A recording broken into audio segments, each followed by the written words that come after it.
واحلل عقدة من لساني يفقهوا قولي.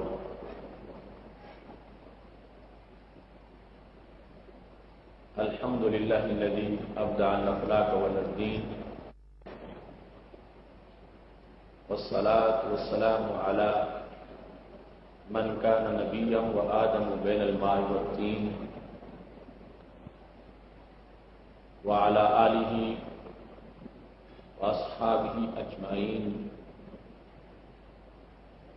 أما بعد فأعوذ بالله من الشيطان الرجيم. بسم الله الرحمن الرحيم.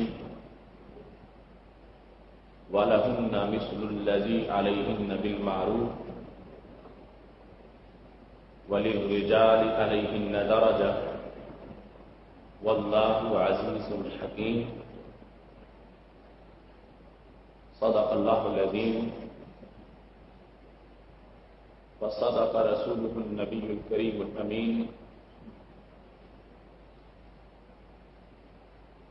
إن الله وملائكته يصلون على النبي يا أيها الذين آمنوا صلوا عليه وسلموا تسليما. الصلاة والسلام عليك يا سيدي يا رسول الله وعلى آلك وأصحابك يا حبيب الله. مولاي صل وسلم دائما أبدا على حبيبك خير الخلق كلهم، منزه عن شريك في محاسنه، فجوهر الحسن فيه غير منقسم. يا أكرم الخلق مالي من ألوذ به سواك عند حلول الحادث العممي. رب صل وسلم دائما أبدا على حبيبك خير الخلق كلهم. اللہ تبارک و تعالی جل جلالہ وعم نوالہ واتم برہانہ وعظم شانہ وجل ذکرہ وعز اسمہ کی حمد و ثنا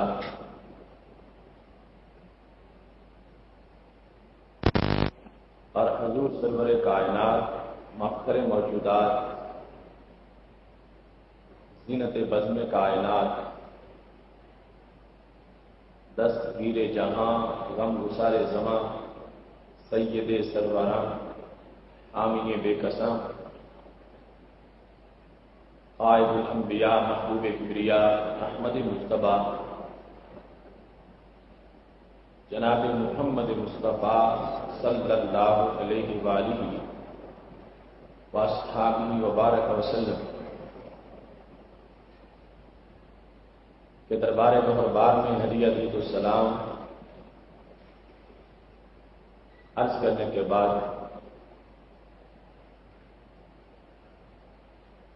وارثان ممبر و محراب، ارباب فکر و دانش، نہایت ہی معزز و محتشم حضرات و خواتین، رب ذوالجلال کی فضل و توفیق سے ادارہ صراط مستقیم پاکستان کے زیر اہتمام گوجرانوالہ کی سرزمین پر مٹی میرے جہاز میں 17ویں سالانہ مقام دین کورس میں آج ہماری گفتگو کا موضوع ہے حقوق زوجین. میری دعا ہے خالق کائنات جل جلالہ ہم سب کو قرآن و سنت کا فہم عطا فرمائے اور قرآن و سنت کے بیان کردہ حقوق کو سمجھ کے ان کی ادائیگی کی توفیق عطا فرمائے۔ اسلام میں کیونکہ ہر کسی کے حقوق کو بیان کیا گیا ہے، اس بنیاد پر حقوق کا سب سے اہم حصہ جو انسانی حقوق میں اس کی حیثیت بنیادی بھی ہے اور ہماجت بھی ہے، وہ حقوق زوجین کا بیان ہے، جس کو قرآن مجید قرآن رشید میں رب ذوالجلال نے بیان کیا ہے۔ سید المرسلین حضرت محمد مصطفیٰ صلی اللہ علیہ وسلم نے اس کی وضاحت اور ان حقوق کا بیان کیا۔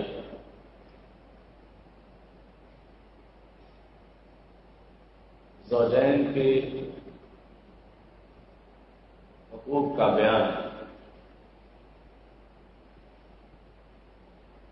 رب ذوالجلال کی طرف سے اور سید المرسلین حضرت محمد مصطفیٰ صلی اللہ علیہ وسلم کی طرف سے یہی بیان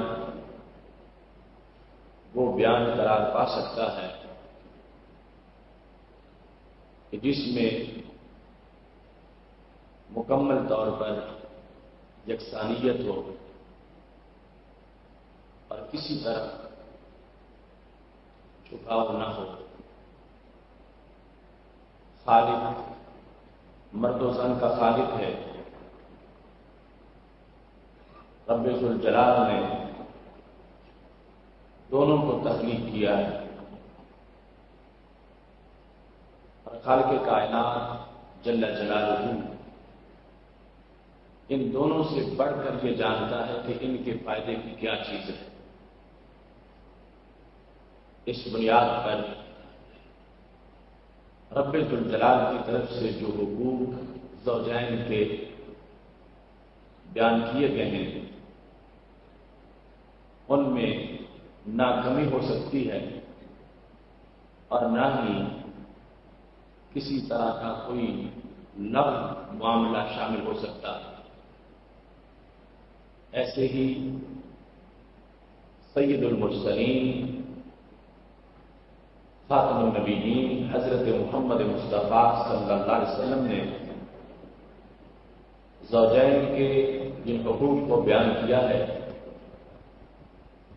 وہی بیان تمام انسانی بیانات میں سے جامع اور کامل ہو سکتا ہے، اس واسطے کہ جتنا پیار رسول اللہ صلی اللہ علیہ وسلم کو اپنی امت سے ہے اتنا اور کسی کو نہیں۔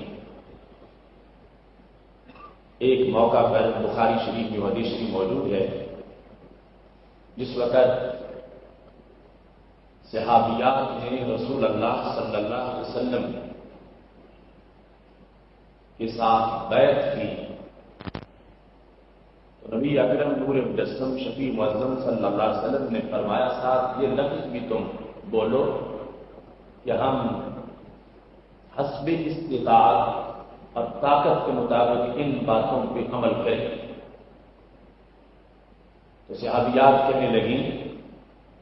ہم تو ایسے لفظوں کے بغیر ہی حلف اٹھا رہی تھی، لیکن رسول اللہ صلی اللہ علیہ وسلم نے جو اضافہ کروایا اس سے پتہ چلتا ہے کہ ہمیں خود اپنے آپ سے اتنا پیار نہیں جتنا نبی علیہ الصلوۃ والسلام کو ہمارے ساتھ مہربان ذات کا انداز رب ذوالجلال نے عطا فرمایا۔ اس بنیاد پر جن حقوق کا بیان شریعت نے کیا ہے دنیا کا کوئی ضابطہ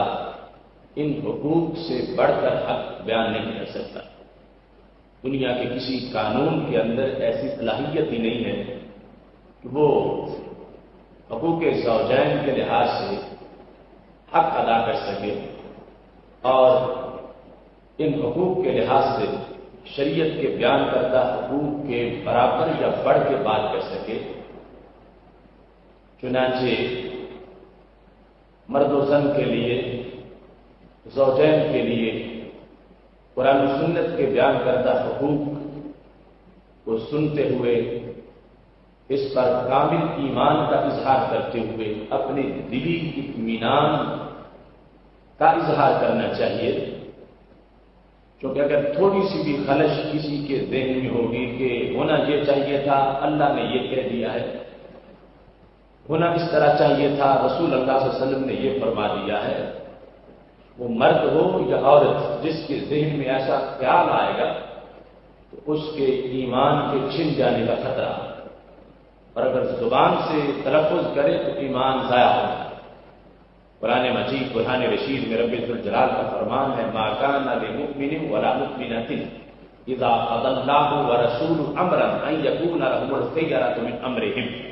کسی مومن مرد یا کسی مومن عورت کے لیے یہ جائز نہیں ہے کہ جس وقت رب ذوالجلال یا رسول اللہ صلی اللہ علیہ وسلم کوئی حکم دے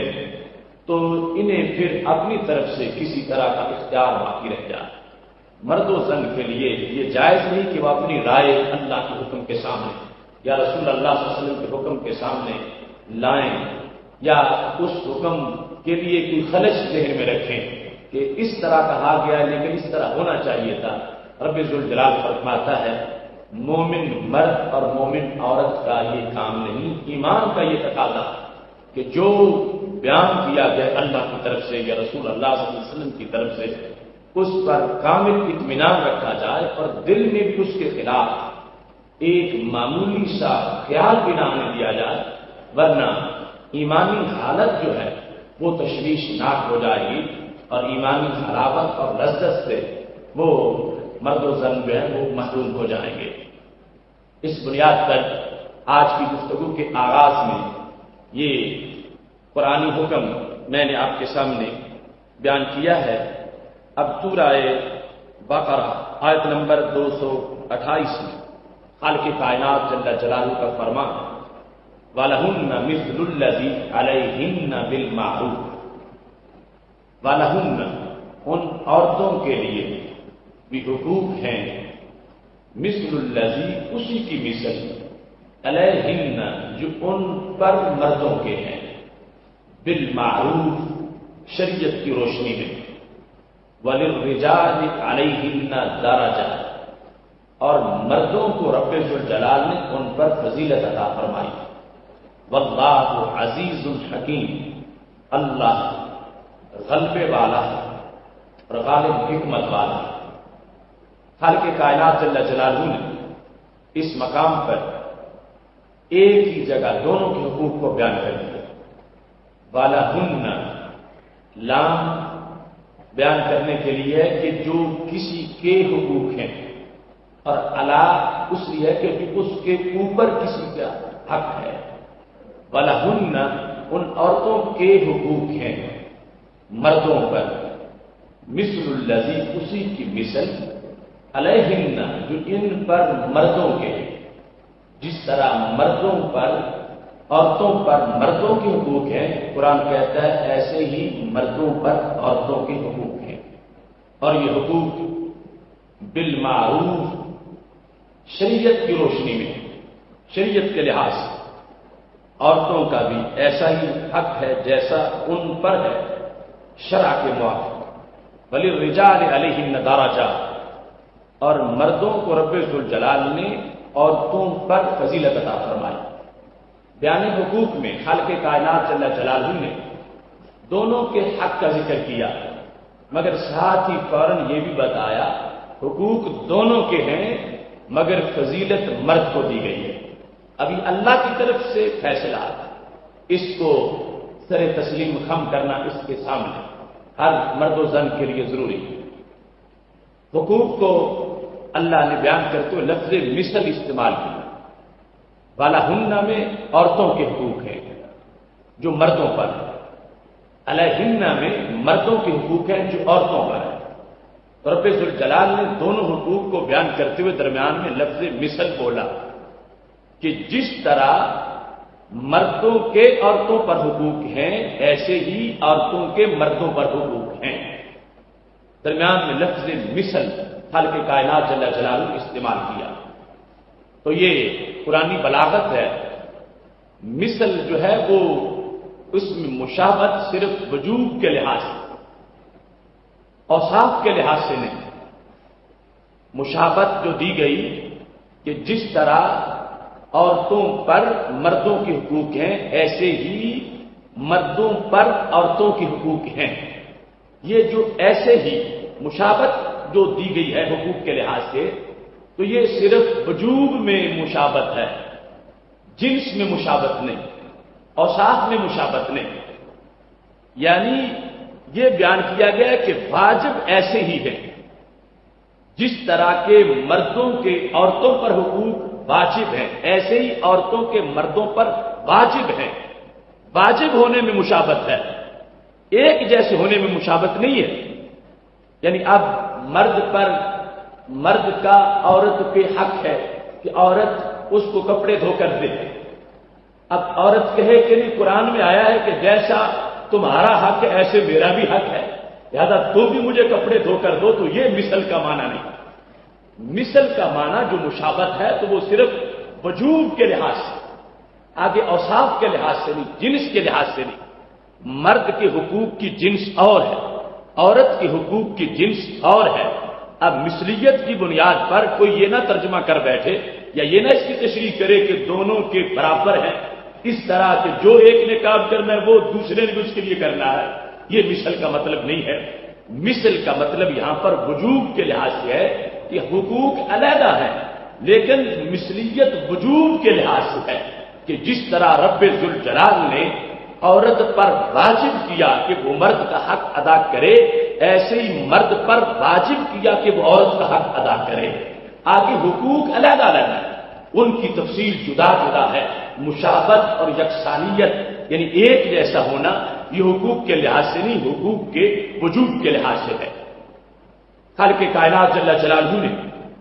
فرمایا وَلِلرِّجَالِ عَلَيْهِنَّ دَرَجَةٌ، مردوں کو عورتوں پر فضیلت دی گئی. حقوق کے وجوب میں مشابہت ہے اور اس کے علاوہ مردوں کو عورتوں پر افضلیت عطا کی گئی ہے. اس سلسلہ میں جو افضلیت ہے وہ وجوب طاعت کے لحاظ سے، وجوب طاعت کے لحاظ سے کہ عورت پر واجب ہے کہ وہ اپنے شوہر کی اطاعت کرے. اور اس بنیاد پر بھی کہ چونکہ مرد نے عورت کے لیے حق مہر ادا کیا اور پھر اس پر اس عورت کا نفقہ لازم ہے. عورت پر مرد کا خرچہ لازم نہیں، مرد پر عورت کا خرچہ لازم. عورت پر مرد کے لیے حق مہر لازم نہیں، مرد پر عورت کے لیے حق مہر لازم ہے. اس بنیاد پر اس کی فضیلت جو عورت پر ہے اس کو ساتھ ہی بیان کر دیا گیا. اور اس بنیاد پر بھی کچھ مفسرین نے فضیلت کا ذکر کیا کہ عقد نکاح میں شریک تو دونوں ہوتے ہیں مگر یہ جو نکاح کی گرہ ہے اس کو کھولنے کا اختیار مرد کو ہے، عورت کو نہیں.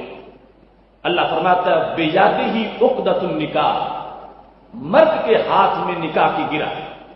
وہ کھولے گا تو کھلے گی. عورت کی مرضی ہو کہ میں اب نکاح ختم کرتی ہوں،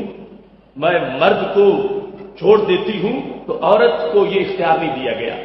مرد کو یہ اختیار دیا گیا. اس کے ہاتھ میں نکاح کی گرہ. اسی بنیاد پر کسی کو یہ اجازت نہیں کہ وہ مرد کی جگہ اپنے طور پر اس کی بیوی کو طلاق دے، خواہ کوئی جج ہو، قاضی ہو، جو بھی ہو، اس کو اختیار نہیں. اختیار مرد کو ہے کہ جس کو شریعت نے اختیار دیا ہے اور کہا بیادہ عقدۃ النکاح، نکاح کی گرہ مرد کے ہاتھ میں ہے، وہ کھولے گا تو کھلے گی ورنہ وہ گرہ نکاح کی برقرار رہے گی. حضرت سیدنا عبداللہ بن عباس رضی اللہ تعالی عنہ کہتے ہیں یہ جو رب ذوالجلال نے فرمایا وَلِلرِّجَالِ عَلَيْهِنَّ دَرَجَةٌ، یہاں سے مرد یہ نہ سمجھیں کہ ہمیں کوئی چھوٹ مل گئی ہے. وہ فرماتے ہیں کہ اللہ نے ان کی فضیلت کو بیان کر کے ان کی ذمہ داری بڑھا دی ہے. گزارا کرتے ہوئے زیادہ بوجھ تم نے برداشت کرنا ہے، اس واسطے کہ وہ تو غیر افضل ہے، افضل تو تم ہو. تو جو فضیلت والا ہوتا ہے ذمہ داری اس کی زیادہ ہوتی ہے، اس پر زیادہ ذمہ داری اور بوجھ ہوتا ہے. لہذا جب کہیں رشتہ ٹوٹنے لگے، جب کہیں کوئی مشکل مرحلہ آ جائے، جب کہیں آپس میں معذلہ کوئی ناچاکی ہونے لگے یا کوئی رنجش کے حالات پیدا ہو، تو اللہ نے فرمایا وَلِلرِّجَالِ عَلَيْهِنَّ دَرَجَةٌ کہ مردوں تمہیں فضیلت دی گئی ہے، تم بوجھ برداشت کرو اس کا، اور جو صورتحال بن گئی ہے اس میں صبر کا مظاہرہ کرنا یہ تمہاری ڈیوٹی ہے ان کے مقابلے میں. اس واسطے وہ تو غیر افضل ہے اور رب ذوالجلال نے تمہیں ان پر فضیلت کا تاج عطا فرمایا ہے. وَلِلرِّجَالِ عَلَيْهِنَّ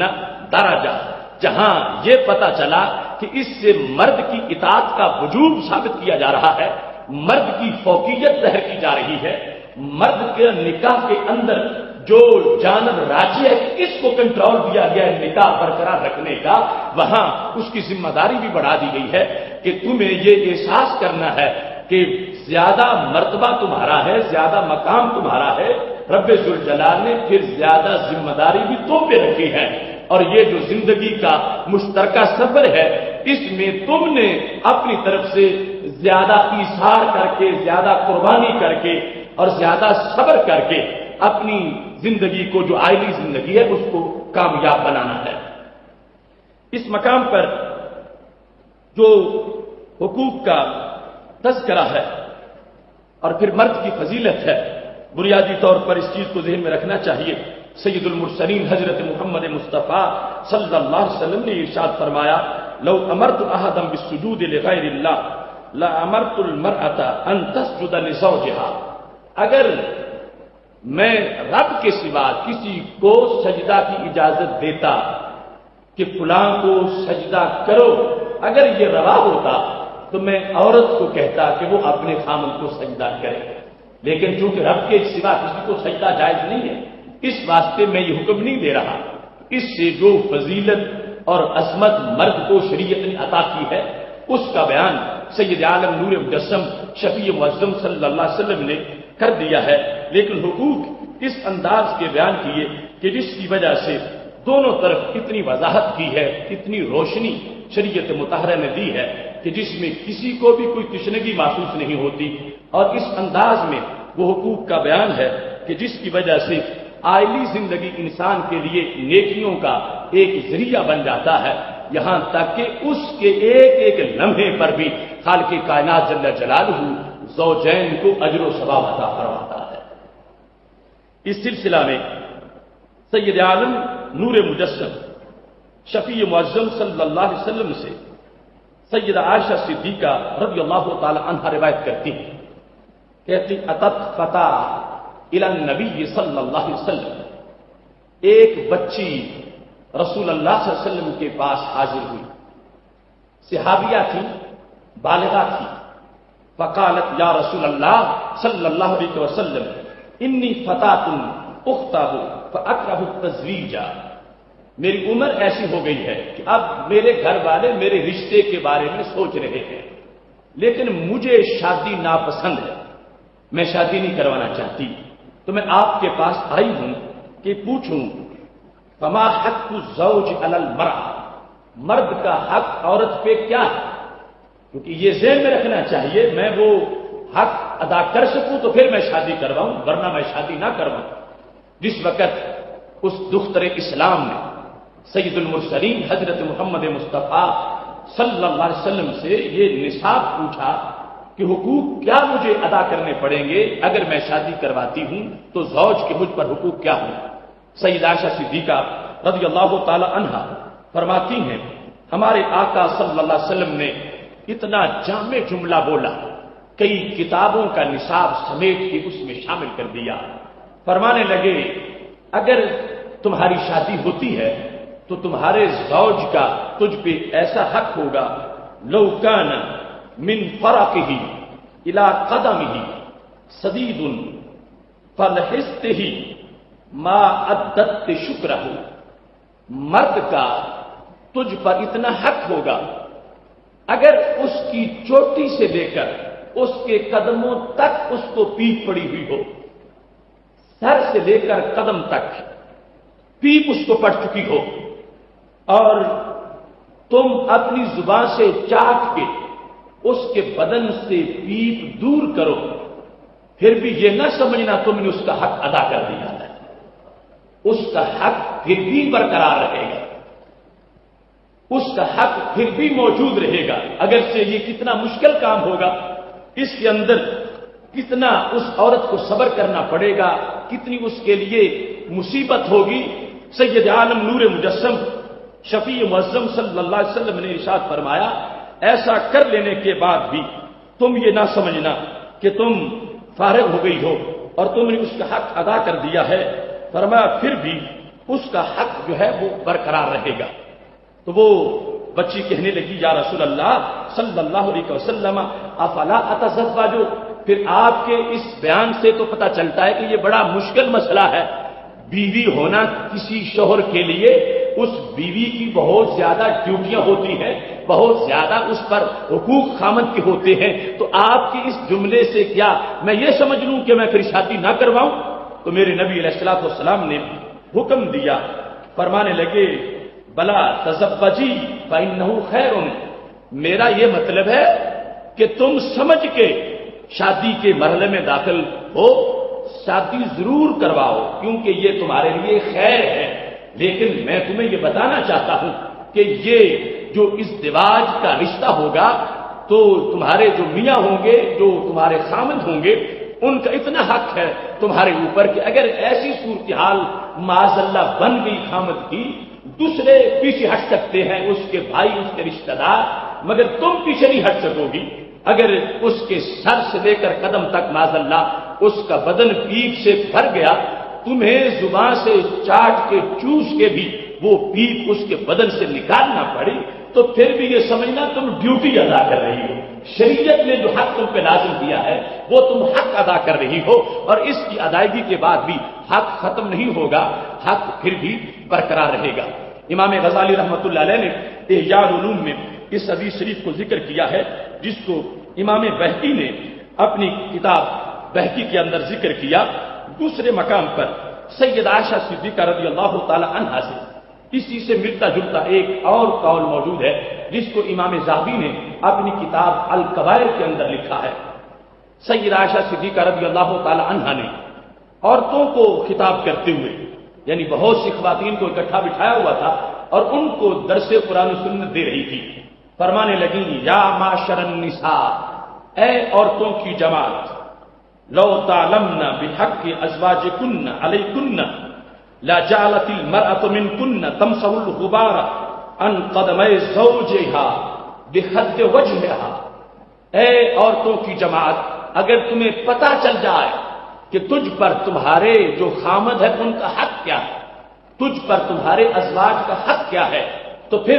فرمایا تم اپنے رخساروں کے ساتھ اپنے جو خامد ہیں ان کے قدموں کو صاف کرتی رہو۔ اگر تمہیں یہ پتہ چلے تم میں سے ہر ایک کو کہ اس کے خامد کا اس پر حق کیا ہے، تو پھر وہ اپنے رخسار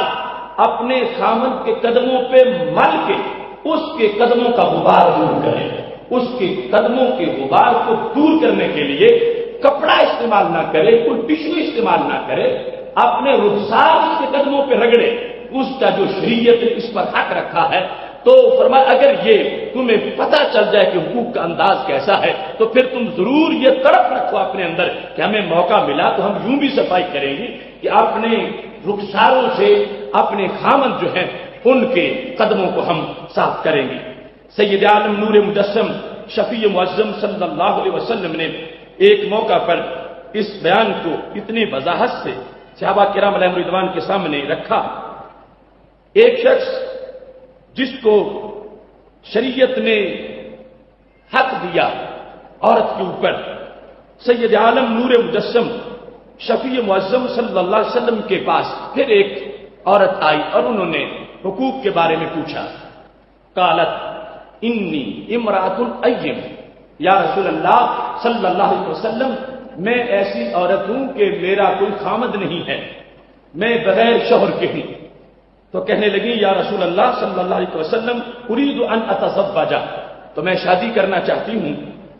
فما حق الزوج، تو آپ یہ فرمائیں کہ زوج کا حق پتہ چلے کہ میں وہ بوجھ اٹھا سکتی ہوں یا نہیں. ان حقوق کو سامنے رکھ کے پھر میں رشتہ ازدواج کے ساتھ منسلک ہو جاؤں. سید عالم نور مجسم شفیع معظم صلی اللہ علیہ وسلم نے اس موقع پر یہ ارشاد فرمایا ان من حق الزوج علی الزوجۃ اذا ارادها فراودها عن نفسها وهي على ظهر بعیر لا تمنع. مرد کا عورت پر حق یہ ہے کہ جس وقت وہ مرد اس عورت کے ساتھ اپنی خواہش کا اظہار کرے، حال یہ ہے کہ وہ عورت اونٹنی کی پیٹھ پر بیٹھی ہے، فرمایا پھر بھی اس کے لیے جائز نہیں کہ یہ اس کے لیے رکاوٹ بنے اور اس کو روکے. اور ساتھ سید عالم نور مجسم شفیع معظم صلی اللہ علیہ وسلم نے فرمایا ومن حقہ الا تعطی شیئا من بیتی الا باذنہ. مرد کا عورت پر یہ حق ہے کہ وہ عورت اپنے خامند کے گھر سے کوئی چیز اس کی اجازت کے بغیر کسی کو نہیں دے سکتی. جو چیز چھوٹی سے چھوٹی ہے وہ بھی پہلے خامند سے پوچھے گی اور اس کے پوچھنے کے بعد وہ دے گی. یا تو خامند اجمالاً اجازت دے چکا ہے ایک مرتبہ ہی کہ تم بار بار نہ پوچھو اور یہ میری طرف سے تمہیں اختیار ہے کہ تم اس طرح کی چیزیں دے سکتی ہو. اگر اس کی طرف سے یہ اجازت معہود نہ ہو، ایسی کوئی انڈرسٹینڈنگ نہ ہو، تو پھر فرمان لازم ہے کہ وہ عورت ہر چیز کے بارے میں پوچھے گی اور پھر مرد کا حق جب اس پر ادا ہوگا. اس کے ساتھ فرمایا فَإِنْ فَعَلَتْ ذَلِكَ كَانَ الْوِزْرُ عَلَيْهَا وَالْأَجْرُ لَهُ. اگر اس نے پوچھے بغیر کسی منگتے کو کچھ دے دیا، پوچھے بغیر کسی سوالی کو کچھ دے دیا،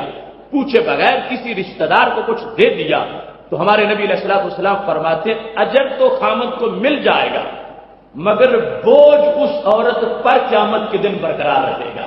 کہ اس نے جرم کیا ہے، اس نے خیانت کی ہے، اس نے پوچھے بغیر وہ مرد کی چیز پوچھے بغیر اس نے دے دی ہے. تب مرد کا وہ ضائع نہیں ہوگا، مرد کو اس کا اجر رب ذوالجلال کے ہاں مل جائے گا، لیکن عورت سے مواخذہ ہوگا، اس سے پوچھا جائے گا کہ تم نے ایسی صورتحال میں اتنا اس کے حق کی خلاف ورزی کیوں کی ہے. ساتھ ہی رسول اللہ صلی اللہ علیہ وسلم نے ارشاد فرمایا ومن حقہ اللہ تصوم تطوع الا باذنہ. خامند کا عورت پر اتنا حق ہے کہ نفلی روزہ رکھنا ہو تو اپنے خامند سے پوچھے بغیر نہیں رکھ سکتے. فرضی روزے میں یہ اجازت کی محتاج نہیں، فرضی اللہ کی طرف سے فرض، اللہ کا حق خامند کے حق پر بڑا.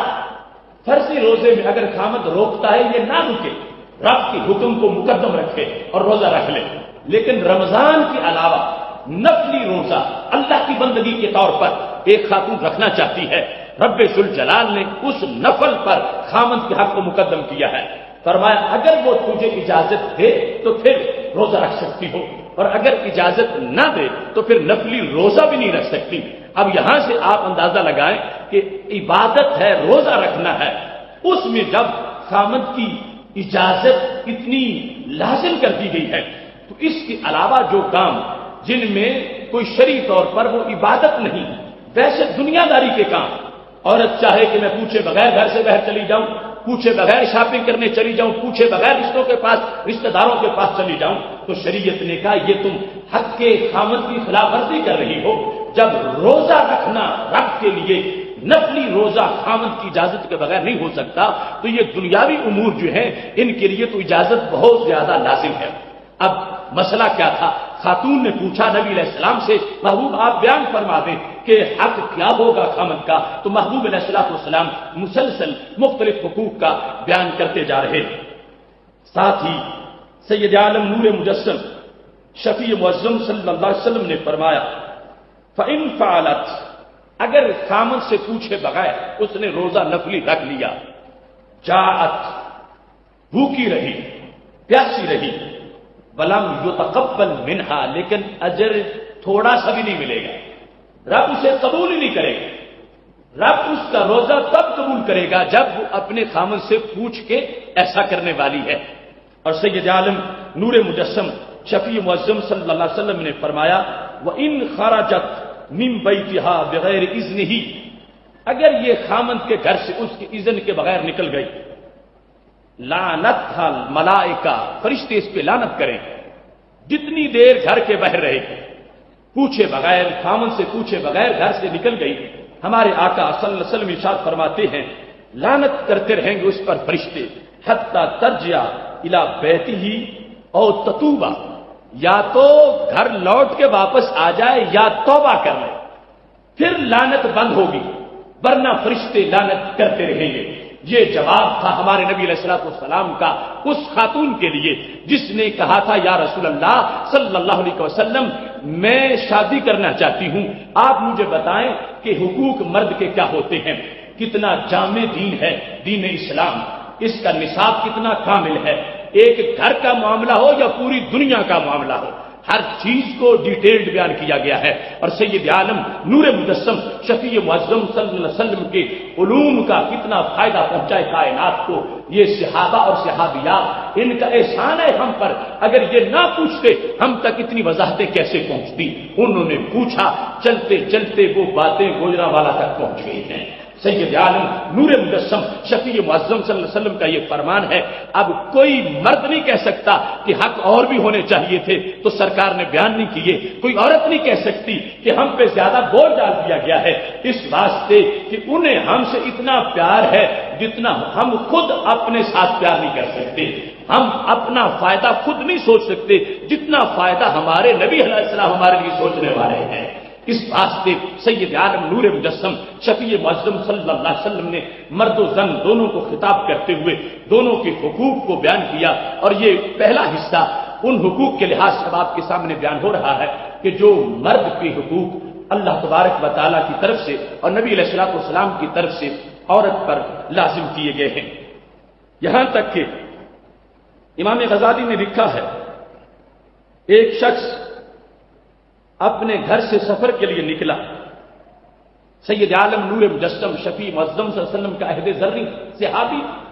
گھر سے تجارت کے لیے گئے اور اپنی اہلیہ کو انہوں نے پابند کر دیا کہ اللہ تنزلہ من العلو الی الصفر، ڈبل سٹوری مکان تھا، نچلے حصے میں سسرال رہتے، اوپر والے حصے میں صحابی کی اپنی رہائش، تو جاتے وقت کہا کہ میں جا رہا ہوں، تم نے نیچے نہیں جانا، نیچے اس کا صحابیہ کا کہ والد گرامی کی رہائش، پابند کر گئے صحابی جاتے وقت۔ اب جب وہ سفر پہ چلے گئے تو سید عالم نور مجسم شفیع معظم صلی اللہ علیہ وسلم کی طرف عورت نے ایک قاصد بھیجا کہ جاؤ میں تو پابند ہوں، جا نہیں سکتی، تم جا کے میرا مسئلہ میرے نبی علیہ الصلوۃ والسلام سے پوچھو کہ مارے دا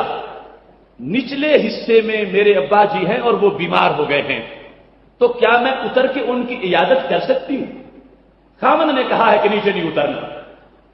اور والد ہیں اور ساتھ ہی رہائش ہے ان کی، نچلا حصہ ان کا، وہ بیمار ہو گئے ہیں اور میں عیادت کرنا چاہتی ہوں مگر پوچھے بغیر نہیں کروں گی۔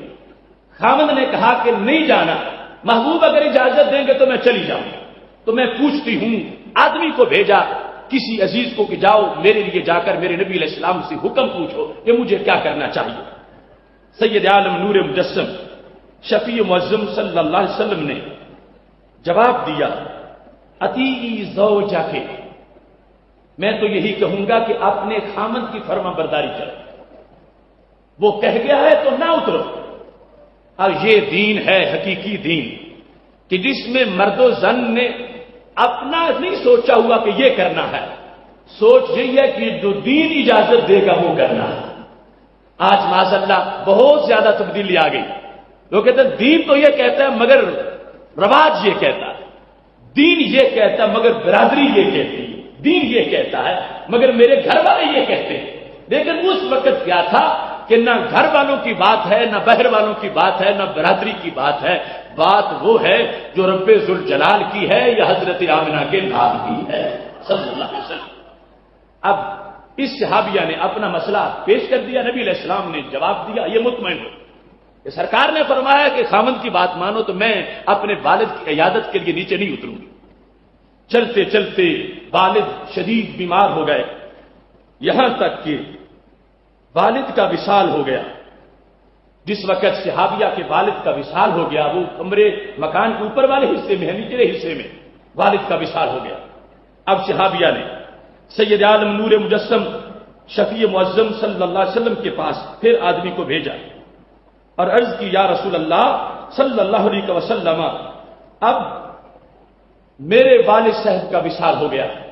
اب نیچے اتر سکتی ہوں، عیادت کے لیے تو نہیں اتر سکی، اب میرے لیے حکم کیا ہے؟ تو محبوب علیہ الصلوۃ والسلام نے پھر فرمایا، اتی زوجا کے، تم اپنے زوج کا کہنا مان، جو وہ کہہ گیا اس پر پابندی کرو، اس کی فرما برداری کرو۔ اب یہ شریعت کا اظہار مقصود تھا، ورنہ محبوب علیہ الصلوۃ والسلام اپنے خصوصی اختیارات سے بھی اجازت دے سکتے تھے کہ جس کے آگے پھر زوج کی بھی دم مارنے کی مجال نہیں، لیکن چونکہ شریعت ظاہر کرنا تھی قیامت تک کے لیے، فرمایا وہ کہہ گیا ہے تجھے تمہارا زوج، اور تم اپنے زوج کی بات کو تسلیم کرو۔ والد کی چارپائی اٹھ گئی، والد کا جنازہ پڑا گیا، والد کو دفن کر دیا گیا۔ سید عالم نور مجسم شفیع معظم صلی اللہ علیہ وسلم نے اب اپنی طرف سے پیغام اس خاتون کو بھیجا، 2 مرتبہ اس نے قاصد بھیجا نبی علیہ السلام کے پاس، اب میرے محبوب علیہ السلام نے اس عورت کے پاس اپنا قاصد بھیج دیا، اور کیا خوبصورت پیغام بھیجا۔ سید عالم نور مجسم شفیع معظم صلی اللہ علیہ وسلم نے فرمایا، ان اللہ قد غفر لابیہا بطاعتہا لزوجہا، جاؤ جا کر اس خاتون کو اپنے باپ کے جنتی ہونے کی سند ادا کر آؤ۔ میں صحابی تمہیں بھیجتا، جس نے میری بات مانی، میرے کہنے پر اس نے اپنے خامد کے حکم کی پابندی کی، اور میں پابندی کروانے والا تھا، اور اب میں رزلٹ جانتا ہوں کہ کیا ہوا ہے۔ فرمایا یہ اس صحابیہ کے ابا جی دفن ہوئے ہیں، اس نے جو میرے کہنے پر اپنے خامد کی بات مانی تھی، اللہ نے اس اطاعت کے صدقے اس کے باپ کو جنت عطا فرما دی ہے۔ اتنا فائدہ، دونوں حقوق کی ادائیگی بھی اور اس پر کس انداز میں فائدہ مرتب ہوتا ہے، اور یہ بھی علم ہے میرے محبوب علیہ الصلوۃ والسلام کا۔ باقی لوگوں کی جنتوں کے فیصلے اور پتہ تب چلے گا جب حشر برپا ہوگا، لیکن خالق کائنات جل جلالہ نے اتنا علم دیا ہے میرے محبوب علیہ الصلوۃ والسلام کو۔ جو قبر میں دفن ہوا، کسی نے کچھ پوچھا، کسی نے کچھ پوچھا، نبی علیہ السلام نے بتایا تیرا تو فردوس میں پہنچ چکا ہے۔ جب حضرت حارثہ کی امی نے پوچھا حارثہ فوت ہوا تو کہاں گیا، فرمایا وہ تو فردوس میں پہنچ گیا ہے۔ اب یہاں پر سید عالم نور مجسم شفیع معظم صلی اللہ علیہ وسلم نے فرمایا کہ میری جو صحابیہ ہے بات اس نے مانی ہے، میری دل بھی اس کا مطمئن ہے، لیکن اس کو درد تو بڑا ہوگا کہ آخر آخری وقت تھا، باپ کی عیادت بھی نہیں کر سکی، باپ کا وصال ہوا ہے تو چہرہ کا دیدار بھی نہیں کر سکی، اور میرا باپ دنیا سے چلا گیا ہے، اور اس کے دل میں ایک درد تو بڑا ہوگا، لیکن فرمایا اس درد کے مقابلے میں جو خوشخبری ہے وہ کہیں بڑی ہوگی۔ کون ہوگی ایسی عورت کہ جس کو ایسے پروانے کوئی عطا کرے؟ وہ خاص خاتون تھی کہ سید عالم نور مجسم شفیع معظم صلی اللہ علیہ وسلم نے قیامت تک کے لیے جو بچیاں اپنے والدین کی چارپائیوں کے ساتھ بیٹھی ہوئی ہیں، دیدار کر رہی ہیں، ان کو ان آخری لمحات کے دیدار سے وہ دل کو چین نہیں ملے گا جو اس صحابیہ کو سرکار کی طرف سے جنت کے سرٹیفکیٹ پر چین مل گیا ہے۔ سید عالم نور مجسم شفیع معظم صلی اللہ علیہ وسلم نے مزید اس چیز کو بیان کرتے ہوئے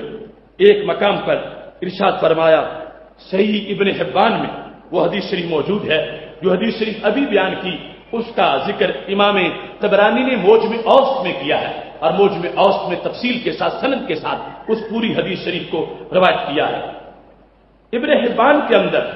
سید عالم نور مجسم شفیع معظم صلی اللہ علیہ وسلم نے ارشاد فرمایا، اذا صلت المرأة خمسها، جب عورت 5 وقت کی نمازی بھی ہو، نماز پڑھے سوائے مستثنا دنوں کے 5 وقت کی نماز پڑھنے والی ہو، وصامت شہرہا، اور رمضان کے روزے بھی رکھنے والی ہو، وہ حافظت فرجہا، اپنی شرمگاہ کی حفاظت بھی کرنے والی ہو، وہ اطاعت زوجہا اور اپنے خامد کی فرما برداری بھی کرنے والی ہو، تو پھر کیا فرما داخلت جنت ربہا، میں نے سرٹیفکیٹ دیا وہ جنت میں داخل ہو چکی ہے۔ اب کتنا مقام دیا خامد کو شریعت نے، اصول جو عبادات ہیں نماز روزہ اس کے ساتھ اٹیچ کر دیا اس کی اطاعت کو۔ اب اسے سوچنا چاہیے کہ جب شریعت اس عورت سے اس کی اتنی خدمت کروا رہی ہے، اسے پھر شریعت کی کتنی خدمت کرنی چاہیے۔ جب رب ذوالجلال نے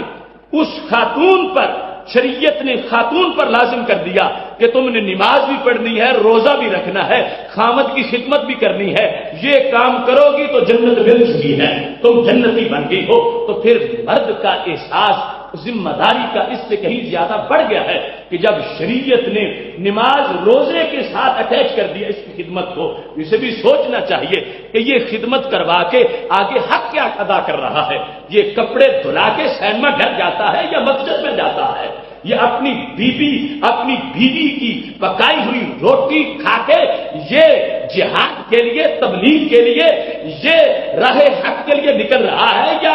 ڈاکہ ڈالنے کے لیے جا رہا ہے؟ شریعت مطہرہ نے واضح کر دیا کہ تم مخدوم بنے ہو، شریعت نے تمہاری خدمت پر اجر رکھا ہے، تو تمہاری خدمت کرنے والی کو جنت مل رہی ہے، اور تمہاری خدمت جو ہے اس کو نماز روزے کے ساتھ رکھا گیا ہے۔ اب تم نے دیکھنا ہے اتنا مقدس تجھے بنا دیا گیا ہے، تو پھر تم خدمت کروا کے ایسے شیطان کا فٹ بال نہ بن جانا، بلکہ ہر گھڑی یوں گزارنا کہ پتہ چلے کہ یہ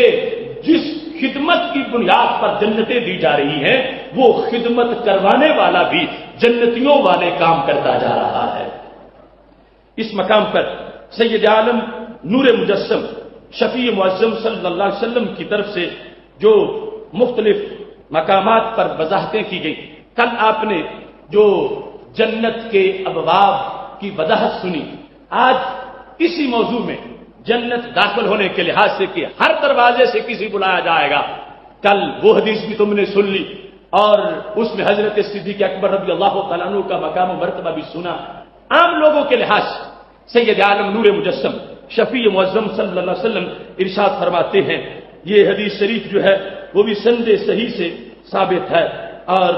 اس کے اندر بہت زیادہ تفصیلات ہیں۔ سید عالم نور مجسم شفیع معظم صلی اللہ علیہ وسلم ارشاد فرماتے ہیں، ایما امرأ ماتت وزوجها راض عنها دخلت الجنت، فرمایا جو عورت فوت ہوئی اس حال میں کہ اس کا خامد اس پہ راضی تھا، فرمایا فوت ہوتے ہی جنت میں داخل ہو گئی ہے۔ فوت ہوئی کہ خامد ناراض نہیں تھا، خامد راضی تھا۔ اب خامد کو راضی کرنا مہنگا نہیں پڑا عورت کو، اس پر مشقت اس نے تھوڑی اٹھائی ہے، رب نے جنت بڑی عطا فرمائی ہے۔ سید عالم نور مجسم شفیع معظم صلی اللہ علیہ وسلم نے دونوں کا کتنا بھلا بیان کر دیا ہے۔ فرمایا جو فوت ہوئی اس حال میں کہ مرد راضی تھا، اس نے مرد کی خدمت کی ہے، مرد کو کوفت نہیں دی، مرد کو تنگ نہیں کیا، مرد کو اس نے بلا وجہ مرد پہ بوجھ نہیں ڈالے، فوت ہوئی ہے، اس کی روح نکلی ہے، اس کی زندگی جو مرد کے ساتھ گزری ہے وہ مرد اس پر راضی ہے۔ میرے محبوب علیہ الصلوۃ والسلام ارشاد فرماتے ہیں، جس نے اپنے خامد کو راضی رکھا اور دنیا سے چلی گئی، داخلت الجنت، اس کی روح نکلے گی، رب ذوالجلال اس خاتون کو جنت عطا فرما دے گا۔ اگلے مقام پر سید عالم نور مجسم شفیع معظم صلی اللہ علیہ وسلم کا فرمان موجود ہے، فَإِذَا صَلَّتِ الْمَرْأَةُ خَمْسَهَا، جب عورت 5 نمازیں بھی پڑھتی ہو، وَصَامَتْ شَهْرَهَا، اور رمضان کے روزے بھی رکھتی ہو، وَأَطَاعَتْ بَعْلَهَا، اور اپنے خامد کی اطاعت بھی کرتی ہو، پھر کیا عجیب لفظ ہیں، فَلْتَدْخُلْ مِنْ أَيِّ أَبْوَابِ الْجَنَّةِ شَاءَتْ، میرے نبی علیہ السلام فرماتے ہیں جس دروازے سے مرضی ہے جنت میں داخل ہو جائے، فَلْتَدْخُلْ مِنْ أَيِّ بَابٍ، اب یہ سرکار کی اجازت ہے تو پتہ کیا چلا، ایسا نہیں ہوگا کہ نماز والے دروازے میں گزرنے لگے تو آگے فرشتے روکے، نہیں تیرا تو دروازہ ہی نہیں، غلط آ گئی ہے، روزے والے دروازے میں داخل ہونے لگے، فرشتے روک کے کھڑے ہو جائے تو غلط آ گئی ہے، تو جنتی تو ہے مگر تیرا دروازہ نہیں۔ سرکار فرماتے ہیں جس نے اپنے خامند کی خدمت کی ہے ہم اس کو ایسا پروٹوکول دلائیں گے ہر دروازے پر اس کا انتظار ہو رہا ہوگا، اور وہ جس دروازے پہ پہنچے گی آگے کوئی رکاوٹ نہیں ہوگی، آگے والی جنت اسی کی جنت ہوگی۔ اس واسطے کہ اس نے ازدواجی حقوق جو ہے وہ امریکہ کے بنائے ہوئے قانون پر نہیں کیے، وہ مدینہ کے قانون پر مکمل کرنے والی ہے۔ محشر کے اندر بھی اس کا پروٹوکول ہوگا کہ ایسا حق معاذ اللہ، ایسی شان ڈیانا جیسی عورتوں کو مل سکتی ہے؟ نہیں، یہ شان حضرت زہرا کی جو بیٹیاں ہیں مانوی طور پر جو خادمائیں ہیں، یہ حضرت عائشہ صدیقہ رضی اللہ تعالی عنہا کا جھنڈا اٹھانے والی جو ہے، یہ ہے جو دختران اسلام ہیں اور جو قرآن و سنت کا پیغام سامنے رکھ کے مشقت برداشت کر لیتی ہیں، خدمت کر رہی ہیں، اور اس لیے رضا خاوند کی تلاش کر رہی ہیں کہ رب ذوالجلال نے لازم کر دیا ہے۔ اب انہیں اگر کوئی تانے دیتی بھی رہے حیا باختہ خاتون نئے زمانے کی کہ تم تو ہر وقت کام میں لگی رہتی ہو اور تم تو شوہر کو راضی کرتی رہتی ہو، اس کو کسی کے تانے نہیں سننے چاہیے، اس واسطے کہ یہاں اس کو جنت کا پروانہ عطا کر دیا گیا ہے۔ سید عالم نور مجسم شفیع معظم صلی اللہ علیہ وسلم نے فرمایا جس دروازے سے چاہے وہ جنت میں جائے، اتنا عام اس کے لیے تمام ہو چکا ہے کہ خالق کائنات جل جلالہ نے اس کے لیے اس کی جنت کو واضح فرما دیا ہے۔ پاک محبوب علیہ الصلوۃ والسلام سے ان امور کو سنتے ہوئے ساتھ دونوں طبقات کو غور کرنا چاہیے۔ مرد پر ذمہ داری بڑھ رہی ہے کہ اس کی خدمت پر اتنی نیکیاں دی جا رہی ہیں، تو وہ سوچے کہ وہ خود کیا کر رہا ہے۔ سید عالم نور مجسم شفیع معظم صلی اللہ علیہ وسلم کا فرمان صحیح مسلم شریف میں موجود ہے۔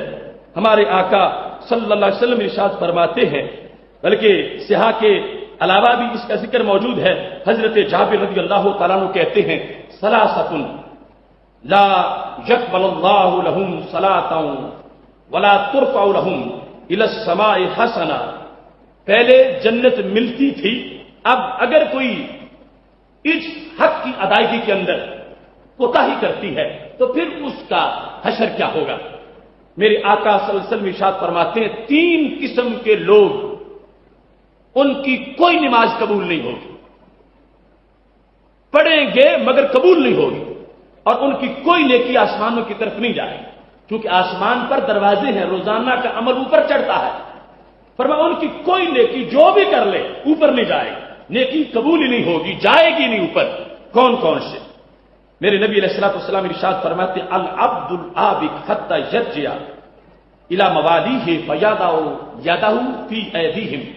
وہ غلام جو بھاگ گیا، اب تو غلام نہیں ہوتے، جب ہوتے تھے زر خرید غلام کسی کا،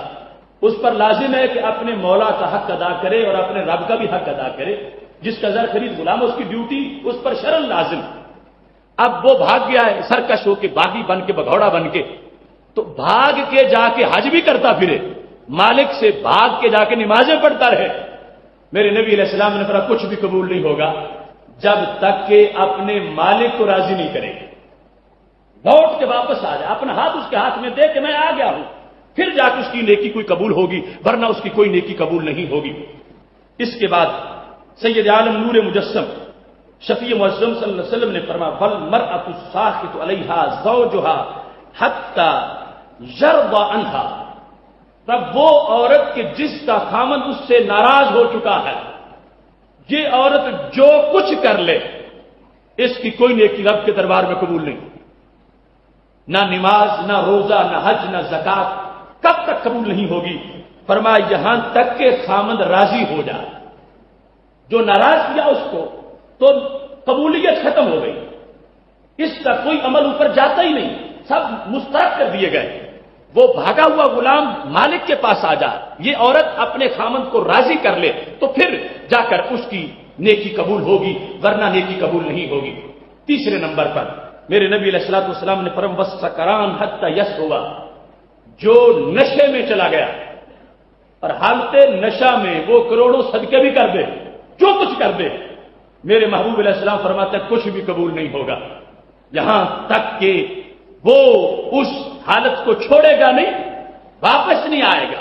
اس وقت تک کچھ بھی قبول نہیں ہوگا۔ تو یہاں پر بھی سید عالم نور مجسم شفیع معظم صلی اللہ علیہ وسلم نے ان حقوق کو بیان کرتے ہوئے عورت پر یہ واضح کیا کہ اس کی بندگی بھی تب قبول ہوتی ہے جس وقت وہ اپنے خامند کو راضی کرنے والی ہوتی ہے۔ لیکن اس میں یہ بات ذہن میں رہے کہ اس سے مراد کوئی خلاف شرع کام کا تقاضا نہیں کہ خامند یہ کہے کہ تم نماز نہ پڑھو تو پھر میں راضی ہوں، تم قرآن نہ پڑھو تو پھر میں راضی ہوں، تم پردہ نہ کرو تو پھر میں راضی ہوں۔ ایسی رضا خامد کی اس کی بات نہیں کر رہے۔ اب تو خامد مجرم ہے جو کہتا ہے کہ تم بے پردہ نکلو تو پھر میں راضی ہوں،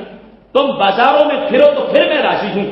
یہ اس خامد کی رضا شریعت جو ہے وہ پورا کرنے کی بات نہیں کر رہی، شریعت اس بات کا معاملہ کر رہی ہے کہ جو خامد چاہتا ہے کام اور کام خلاف شرع نہیں ہے اور اس کے لحاظ سے بات عورت مانتی نہیں، خامد ناراض ہو گیا ہے، اب عورت پر لازم ہے کہ وہ اپنے خامد کو راضی کرے۔ اور اگر خلاف شرع کسی کام کا حکم دے رہا تھا، عورت نے نہیں مانا، خامد ناراض ہو گیا ہے، تو یاد رکھنا خامد کی ناراضگی سے رب کی ناراضگی بڑی ناراضگی ہے۔ ایسے معاملے میں جا کر پھر اللہ کی رضا کو ترجیح دی جائے گی کہ خامد ناراض ہوتا ہے تو ہو جائے، مگر میرا رب مجھ سے ناراض نہیں ہونا چاہیے۔ یہاں پر سید عالم نور مجسم شفیع معظم صلی اللہ علیہ وسلم میں نے معراج کی رات جب جنت کو دیکھا، جہنم کو دیکھا، تو جہنم میں مجھے اکثر عورتیں نظر آئیں۔ جہنم کی غالب آبادی عورتوں پر مشتمل تھی، یعنی عورتیں جہنم میں زیادہ تھیں۔ تو جب پوچھا گیا کہ معاملہ کیا ہے تو سید عالم نور مجسم شفیع معظم صلی اللہ علیہ وسلم نے فرمایا یہ خامد کا کفر کرتی ہیں۔ لفظ کفر بولا، یعنی مراد کیا ہے کفر سے؟ ناشکری۔ کیونکہ صحابہ نے پوچھا یا رسول اللہ صلی اللہ علیہ وسلم فرمایا یہ کفر خامد کے لحاظ سے کیسے ہوتا ہے؟ تو محبوب علیہ الصلوۃ والسلام نے فرمایا یہ کہتی ہیں کہ جب سے تیرے گھر آئی ہوں مجھے تو خیر نصیب ہی نہیں ہوا۔ خامد جو کچھ بھی دیتا رہے، جو کچھ بھی دے دے، جتنے بھی اہتمام کر دے، جب بھی بولتی ہے کہتی ہے جب سے اس گھر میں آئی ہوں مجھے تو چین میسر ہی نہیں آیا، مجھے تو کچھ نصیب ہی نہیں ہوا۔ یہ وہ جملہ ہے جو ان کے جہنم جانے کا سبب بن گیا کہ لازم تھا شکر کرتی اپنے خامن کا، اور شکر کرتی تو پھر اللہ نظر رحمت سے دیکھتا۔ اور انہوں نے جو جہنم میں موجود تھی پر ان کے لحاظ سے چونکہ اپنے خامن کی ناشکری کی ہے اور خامن جو دیتا ہے اس کا انکار کرتی ہے اور حق ادا بھی کرتا ہے پھر بھی ناشکری کرتی ہیں، تو اس بنیاد پر رب ذوالجلال نے یہ غالب آبادی جہنم کی جو ہے یہ عورتوں پر مشتمل فرمائی ہے۔ سید عالم نور مجسم شفیع معظم صلی اللہ علیہ وسلم نے جو اصول بیان کیے ان کے لحاظ سے امام ذہبی نے کہا پھر پتہ چلتا ہے کہ واجب ہے عورت پر کہ وہ اپنے خامن کی رضا ڈھونڈے اور اپنے خامن کو راضی کرے اور پھر راضی رکھے اور اس کی ناراضگی سے بچتی رہے، اور وہ اس کے لیے جو خدمتیں شرعی طور پر حکم دیا گیا ان کو پورا کرتی رہے۔ فرمایا اذا الرجل امراته الى فراشه فلتاتی وان كانت على التنور، جس وقت وہ اس کو اپنے بستر کی طرف بلائے اس پر لازم ہے کہ چلی جائے، اگرچہ تنور پہ ہو پھر بھی اس پر جانا جو ہے وہ شریعت مطہرہ کے حکم کے مطابق لازم ہو گیا ہے۔ سید عالم نور مجسم شفیع معظم صلی اللہ علیہ وسلم کی احادیث سے جو خلاصہ میسر آتا ہے اس کے اندر یہ چیزیں بھی بطور خاص ہمارے سامنے موجود ہیں۔ پاک محبوب علیہ الصلوۃ والسلام نے ارشاد فرمایا ہے اور اس کو بھی الکبائر کتاب کے اندر ذکر کیا گیا ہے، کتنی سعادت ہے اس خاتون کے لیے جو حق ادا کرتی ہے اور کتنی ہلاکت ہے جو حق ادا نہیں کرتی۔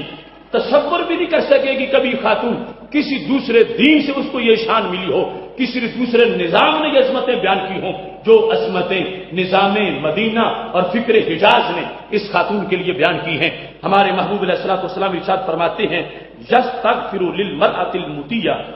لزوجها الطیر فی الہوا، فرمایا جو عورت اپنے خامد کی فرما بردار ہو اس کے گناہوں کی معافی ہوا کے پرندے بھی مانگتے ہیں۔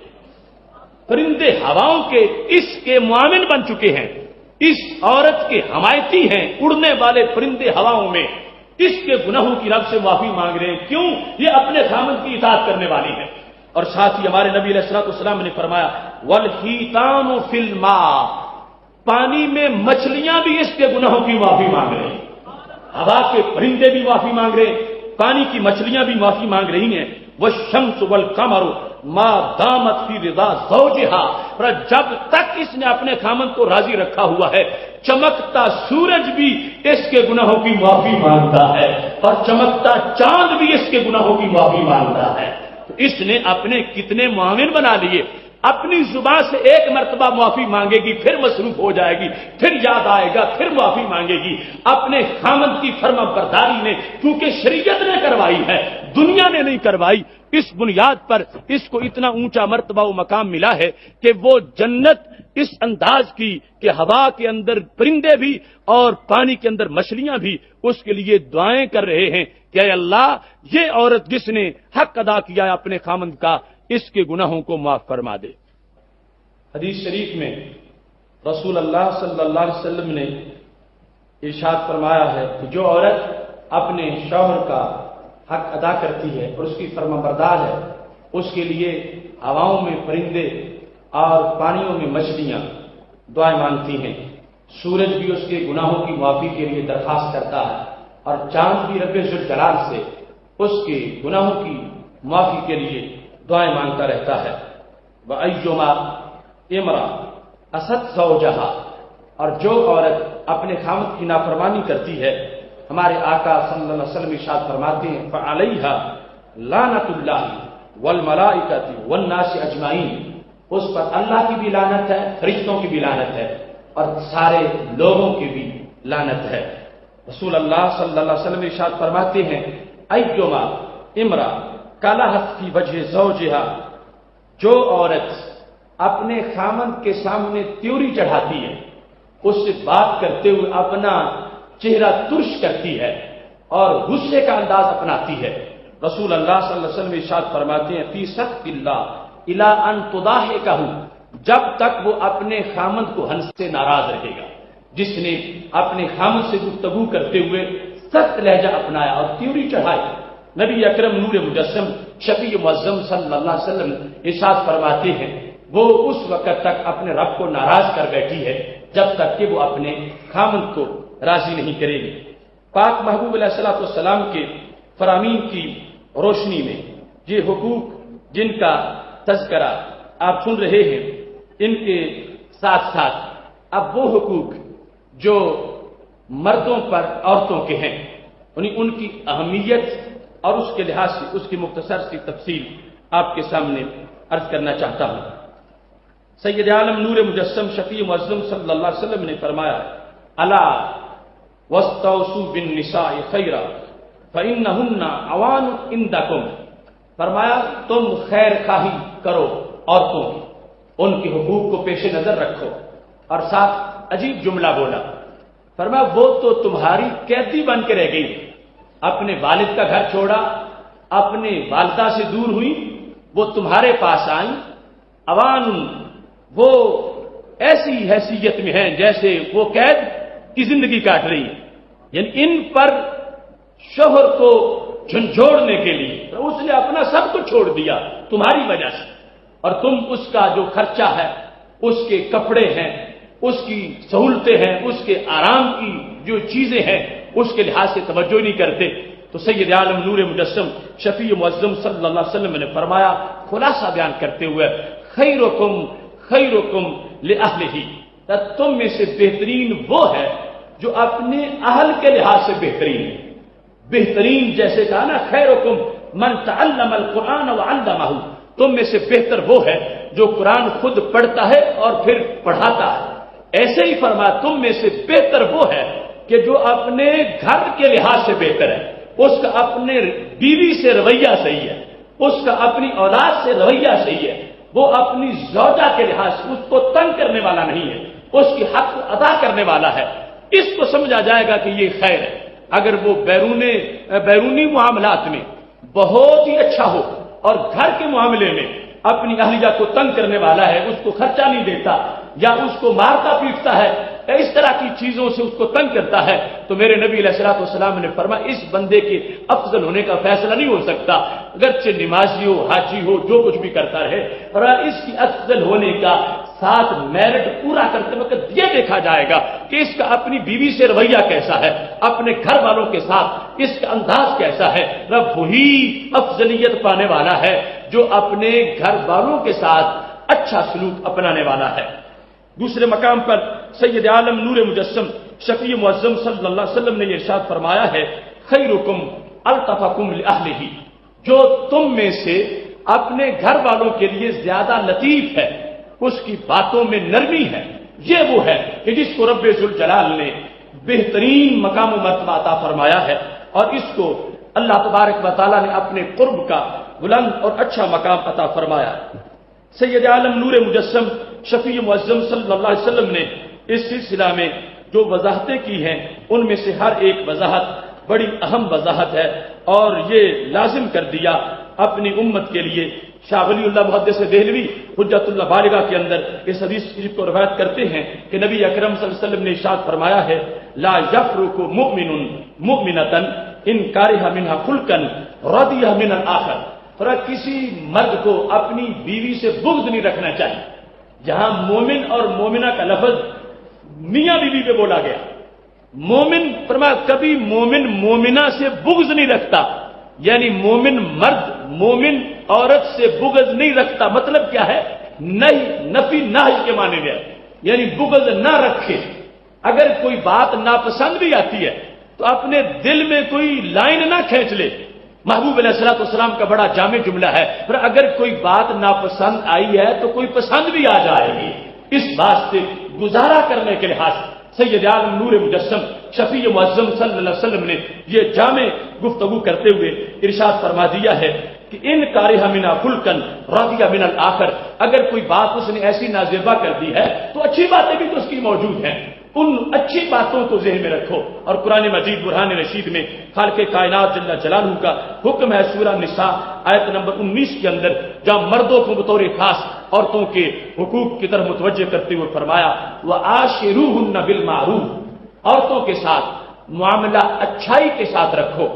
اب یہ رب کا حکم ہے، جیسے اس نے کہا نا اقیموا الصلاۃ، نماز پڑھو، تو نماز پڑھنا فرض ہو گیا۔ ایسے کوئی رب کہتا ہے عاشروہن بالمعروف، کہ عورتوں کے ساتھ معاملہ اچھا رکھو، اپنی ازواج کے ساتھ جو معاشرت ہے وہ اچھی رکھو۔ اگر کوئی بندہ جو ہے اس میں خرابی کرتا ہے تو رب کے حکم سے سرکشی کر رہا۔ رب ذوالجلال نے لازم کر دیا کہ وہ جو تمہارے عقد نکاح میں آ گئی ہیں ان کے ساتھ حسن سلوک یہ تم پر میری طرف سے لازم کیا گیا ہے، جس بنیاد پر دوہرا ثواب ہوگا، ایک طرف سے حقوق العباد کی ادائیگی کا ثواب ہوگا اور دوسری طرف سے حقوق اللہ کی ادائیگی کا ثواب ہوگا۔ ساتھ ہی خالق کائنات جل جلالہ نے فرما دیا، فَإِن كَرِهْتُمُوهُنَّ فَعَسَىٰ أَن تَكْرَهُوا شَيْئًا وَيَجْعَلَ اللَّهُ فِيهِ خَيْرًا كَثِيرًا، اگر تمہیں عورتوں کی کوئی بات ناپسند آتی ہے تو اللہ فرماتا ہے قریب ہے اللہ اسی میں تیرے لیے بہتری پیدا کروا دے گا۔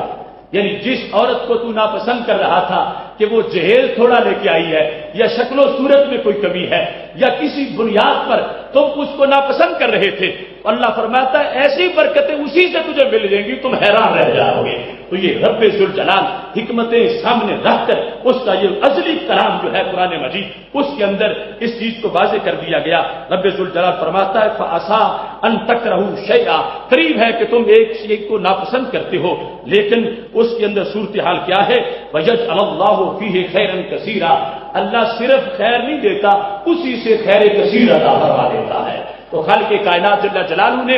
مرد کو یہ سمجھایا کہ معمولی باتوں پر طلاق کا نہ سوچنا شروع کر دے اور معمولی باتوں پر رشتے کے انقطاع اور لاچاکیوں کی طرف نہ بڑھنا شروع کر دے کہ یہ معمولی حالات ہیں، انہی سے پھر آگے بہتری پیدا ہونے والی، انہی سے پھر آگے زندگی کی بہاریں آنے والی ہیں۔ اور ایسے ہی سید عالم نور مجسم شفیع معظم صلی اللہ علیہ وسلم نے عورت کو بھی سمجھایا کہ جس وقت اگر مرد کی طرف سے کوئی بے رخی ہے تو اس پر صبر کیا جائے، اللہ دن بہتر کر دے گا۔ اور فرمایا جو عورت اپنے مرد سے بغیر کسی وجہ کے طلاق مانگنا شروع کر دیتی ہے، محبوب علیہ الصلوۃ والسلام نے یعنی کتنا پسند ہے کہ جو عقد ہوا وہ برقرار ہے، دونوں کو سمجھایا اور دونوں کے لحاظ سے معلومات فراہم کی۔ حضرت ثوبان رضی اللہ تعالیٰ عنہ کہتے ہیں سید عالم نور مجسم شفیع معظم صلی اللہ علیہ وسلم کا فرمان ہے، ایما امرأ سألت زوجها طلاقها من غیر بأس، فرمایا جو بلا وجہ مرد سے طلاق مانگتی ہے، جب بھی بات ہوتی ہے کہتی مجھے فارغ کر دو، مجھے طلاق دے دو، یہ جملہ جو بولتی ہے تو کیا وعید ہے اس کے لیے؟ میرے نبی علیہ الصلوۃ والسلام ارشاد فرماتے ہیں فحرام علیہا رائحۃ الجنہ، اسے جنت کی خوشبو بھی نہیں آئے۔ جنت جانا تو بڑی دور کی بات ہے، جس جنت کی خوشبو کئی سالوں کے سفر تک دور آئے گی، اس جنت کی خوشبو اس عورت کو محسوس نہیں ہوگی کہ جو بلا وجہ مرد سے طلاق مانگتی ہے۔ کوئی بات ہوتی ہے وہ کہتے مجھے طلاق دے دو، محبوب علیہ الصلوۃ والسلام نے سمجھایا ادھر مرد کو بھی عورت کو بھی، اور دونوں کے لیے فرمایا کہ جس وقت کوئی ایسی ناہمواری کوئی کجی بنتی ہے اس پر صبر کرو، شکر کرو، درگزر کرو، اسی سے پھر رب ذوالجلال تمہارے لیے برکتوں کا سلسلہ شروع کر دے گا۔ خالق کائنات جل جلالہ نے چونکہ یہ جو رشتہ تھا بنا اس لیے لیسکن الیہا، تاکہ مرد سکون حاصل کرے۔ خلقکم من نفس واحدۃ وجعل منها زوجها، قرآن ہے، اللہ نے تمہیں ایک نفس سے پیدا کیا اور پھر اسی سے زوج کو بھی پیدا کیا۔ مرد سے ہی عورت کو آدم علیہ السلام کی پسری سے جو پیدا کیا گیا، تو نبی علیہ السلام نے فرمایا یہ ٹیڑھی تو ہے، نہ یوں چھوڑو کہ ٹیڑھی رہے اور نہ یوں کرو کہ سیدھی کرتے کرتے توڑ دو، دونوں امور جو ہے ان کو پیش نظر رکھ کے اصلاح کی طرف جو ہے وہ کوشش کرنی ہے۔ اور سید عالم نور مجسم شفیع معظم صلی اللہ علیہ وسلم نے یہاں تک ارشاد فرما دیا ہے، حضرت ابو سعید خدری رضی اللہ تعالی عنہ نے ان امور کو بیان کرتے ہوئے پاک محبوب علیہ السلام سے جو حقوق ہیں ان کا ایک جامع انداز اس میں موجود ہے۔ پاک محبوب علیہ السلام ارشاد فرماتے ہیں ان من شر الناس عند اللہ منزلۃ یوم القیامہ الرجل یفضی الی امرأته وتفضی الیہ ثم ینشر احدهما سر صاحبہ، قیامت کے دن سب سے برا مرد وہ ہوگا اور سب سے بری عورت وہ ہوگی کہ جو دونوں ایک دوسرے کے راز کی باتیں غیروں کو بتا دیتے ہیں۔ رب ذوالجلال کی وضاحت، نبی اکرم نور مجسم شفیع معظم صلی اللہ علیہ وسلم کا فرمان، حقوق کے لحاظ سے انتہائی احتیاط کا معاملہ، فرما ان دونوں کو شریعت نے ملایا، ان دونوں کو شریعت نے ایک دوسرے کا رازدان بنایا۔ جو راز کسی پر ظاہر کرنا جائز نہ تھا، حرام تھا، شریعت نے ان کو آپس میں اٹیچ کر دیا، فرما دونوں آپس میں مل گئے۔ اس کے بعد عورت جا کے اپنی سہیلیوں کو بتاتی پھر رہی ہے یا مرد جا کے اپنے دوستوں کو بتاتا پھر رہا ہے، فرمایا یہ انسان قیامت کے دن سب سے برا شمار ہوگا جس نے اپنی بیوی کی راز کی باتیں غیروں کو بتا دی، اور وہ عورت قیامت کے دن سب سے بری شمار ہوگی جس نے اپنے مرد کی تنہائی اور راز کی باتیں اوروں کو بتا دی۔ شریعت نے پہرا لگا دیا ہے کہ جب اس نے تمہیں رازدان بنایا اور رشتہ کلمے کی بنیاد پہ قائم ہوا اور شریعت کی وجہ سے حلال ہوا، یہ ایک مقدس رشتہ ہے، اس کے راز جو ہے ان کے پھیلانے سے بھی حقوق جو ہے ان کی عدم ادائیگی اور ناچاکی کا سلسلہ شروع ہو جائے گا۔ اس بنیاد پر پابندی لگا دی، اور جتنے رشتہ دار ہیں، جتنے ماحول کے لوگ ہیں، ان پر جو شریعت نے پہرا لگایا تاکہ رشتہ بنا ہے تو بنا رہے، اس میں کسی طرح کا انقطاع نہ لازم آئے۔ اس واسطے شیطان کی کوشش یہ ہوتی ہے کہ جو نکاح ہوا آج کل ٹوٹ جائے، آج ہوا تو مہینے کے بعد ختم ہو جائے، اگر مہینے کے بعد نہیں تو سال کے بعد، 10 سال کے بعد۔ شیطان سب سے زیادہ جس پر کوشش کرتا ہے وہ مرد و زن کا رشتہ توڑنے پر، نکاح ختم کرنے پر، کیونکہ اس کی ساری پلیدیوں کا مدار تب ہوگا جب مرد گمراہ ہو جائے گا، عورت گمراہ ہو جائے گی، ان کا آپس میں حلال کا تعلق ٹوٹ جائے گا، پھر حرام کی طرف متوجہ ہوں گے تو شیطان کا دھندا چلنا شروع ہو جائے گا۔ اس واسطے شیطان صبح سویرے جو لشکر بھیجتا ہے ان کو جب شام کو رپورٹ لیتا ہے، رپورٹ ملتی ہے، ایک کہتا ہے میں نے بھائی کو بھائی سے لڑا دیا، دوسرا شیطان کا چیلا کہتا ہے میں نے باپ کو بیٹے سے لڑا دیا، تیسرا کہتا ہے میں نے فلاں شہر میں آگ لگوا دی، شیطان کہتا ہے کچھ بھی کر کے تم نہیں آئے، پھر ایک آتا ہے وہ کہتا ہے میں صبح ہی میاں بیوی کو میں نے لڑانا شروع کیا اور لڑتے گئے 10-11 بجے تک طلاق دے کے فارغ ہو گئے۔ شیطان کہتا ہے یہ ہے جو کام کر کے آیا، کام تو اس نے کیا، باقی تو کوئی کام نہیں کیا۔ اتنی تلاش ہے شیطان کو کہ وہ طلاق دلوائے، نکاح ختم کروائے، اور اجڑا گھر اس کو پسند ہے، وہ چاہتا ہے کہ اس طرح آگے حرام کا سلسلہ شروع ہو جائے، جھگڑے شروع ہو جائیں، لیکن شریعت یہ چاہتی ہے کہ ایسے معاملے نہ ہوں۔ اس بنیاد پر سید عالم نور مجسم شفیع معظم صلی اللہ علیہ وسلم کا فرمان کتنا روشن فرمان ہے، کتنا غصے میں آ کر میرے نبی علیہ السلام نے یہ جملہ بولا، لیس منا من خبب امرأة علی زوجها، فرمایا وہ میرا امتی نہیں ہے جو کسی عورت کو اپنے خامند کے خلاف بھڑکاتا۔ فرمایا لیس منا، وہ ہمارا نہیں، وہ کسی اور کا ہے جو عورت کو مرد کے خلاف بھڑکاتا یا مرد کو عورت کے خلاف بھڑکاتا ہے۔ کتنے رشتہ دار ہیں جو ویرانیوں کا سوچتے ہیں، کتنے محلے دار جو اس طرح کے مشورے دیتے ہیں۔ اب شریعت مطہرہ کا یہ جملہ، میرے نبی علیہ السلام کا یہ فرمان کہ وہ بندہ جس نے کسی عورت کو یہ کہا تیرا خامند تو تجھے دیتے ہی کچھ نہیں، کوئی خرچے نہیں ملتا اور وہ تو کسی کام کا ہی نہیں، اس طرح کی باتیں کر کے جس نے کسی عورت کا دل جو ہے اچاٹ کیا اور میاں بیوی میں فرق ڈالا، ان کو جھگڑے کی طرف مائل کیا، ان کو لڑانے کی کوشش کی، میرے نبی علیہ الصلوۃ والسلام نے یہ جملہ بول دیا کہ وہ کسی اور کا امتی ہوگا، میرا امتی نہیں ہے۔ میرا امتی وہ ہے جو گھر اجاڑنے والا نہیں، گھر بسانے والا ہوتا ہے۔ زوجین کے حقوق کے لحاظ سے ان امور کو پیش نظر رکھتے ہوئے اپنی گفتگو کو سمیٹتا ہوں، چونکہ ٹائم کافی ہو گیا ہے۔ اس سلسلہ میں سید عالم نور مجسم شفیع معظم صلی اللہ علیہ وسلم نے جو دونوں کو صبر کا حکم دیا، اس کے لحاظ سے ذہبی نے سید الاعلام النبلاء میں لکھا ہے کہ ایک شخص حضرت عمر رضی اللہ تعالی عنہ کے پاس آئے۔ الکبائر میں یہ بات موجود ہے، حضرت عمر جب امیر المومنین تھی اس وقت وہ دروازے پہ آیا اور اپنی بیوی کی شکایت لے کر آیا۔ جب اس نے دروازے پہ دستک دی کہ حضرت عمر باہر آئے تو اندر سے حضرت عمر رضی اللہ تعالی عنہ کی اہلیہ محترمہ رضی اللہ تعالی عنہا کی آواز سنائی دے رہی تھی، جس میں ان کا لہجہ کچھ سخت تھا اور حضرت عمر خاموشی سے اس کی باتیں سن رہے۔ حضرت سیدنا عمر رضی اللہ تعالی عنہ باہر آئے تو باہر آنے سے پہلے سائل جا رہا تھا، آپ نے اس کو کہا کہ تم نے دروازہ کھٹکھٹایا، مجھے بلایا اور خود جا رہے ہو؟ تو اس نے کہا امیر المومنین میں تو اپنی بیوی کی شکایت لے کر تمہارے پاس آیا تھا اور میں نے یہاں آ کر جو گفتگو سنی تو اذا کان ھذا